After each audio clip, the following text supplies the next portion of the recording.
Pemerhati Rosalina maju menjadi bakal calon Bupati Jember Ahmad Sudiono tidak menutupi jati dirinya. Mantan Kepala Dinas Pendidikan Jember era Bupati MZA Zalal ini mengaku secara terus terang sebagai mantan narapidana napi. Ahmad Sudiono mengaku sudah menjalani proses hukum dan menjalani masa hukuman hingga bisa menghirup udara bebas seperti sekarang ini. Kepada Rosalina Jumat 3 Mei, dia menjelaskan kasus yang membelitnya berawal dari upaya untuk meningkatkan kesejahteraan dan kelengkapan sekolah negeri dan swasta di Kabupaten Jember pada tahun 2010 silam. Berkat upayanya, Dinas Pendidikan mendapatkan gelontoran dana alokasi khusus DAK sebesar 83 miliar rupiah. Saat itu, Jember mendapatkan dana terbanyak dan terbaik serta dijadikan percontohan di Indonesia. Namun dalam perjalanannya, pengadaan buku oleh konsorsium yang ditunjuk pemerintah dinyatakan tidak benar. Padahal tugas dia saat itu memilih buku sesuai kebutuhan dan kondisi masyarakat Jember untuk mengisi perpustakaan. Bahkan dari hasil audit BPK juga tidak diketemukan pelanggaran penggunaan anggaran. Namun APH, aparat penegak hukum, menggunakan penghitungan sendiri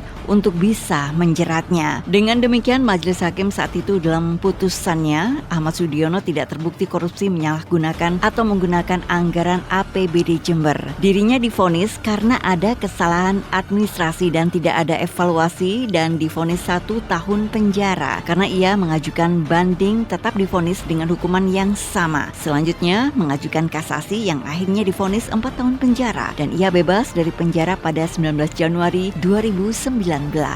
Tuntut setahun, menjalankan 7 bulan juga mau. Bukan angkuh. Saya lari ke Surabaya, ke pengadilan tinggi. Tetap dituntut 1 tahun dan harus jalani 7 bulan. Karena saya ingin sejarah hidup saya. Tidak hanya menerima saja, tidak menerima saja. Saya bukan pencuri, saya bukan koruptor, bukan makan uangnya rakyat. Saya berusaha mencari keadilan negeri ini dengan mendatangi MA.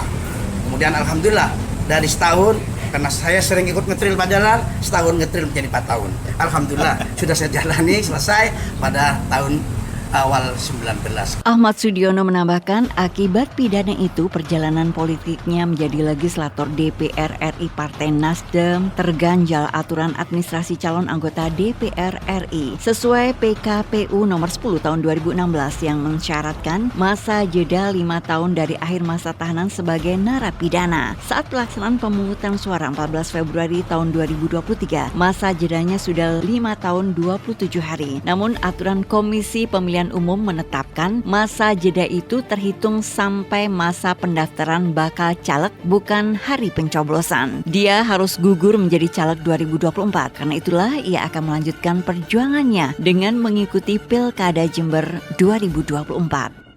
101.3 Rosalina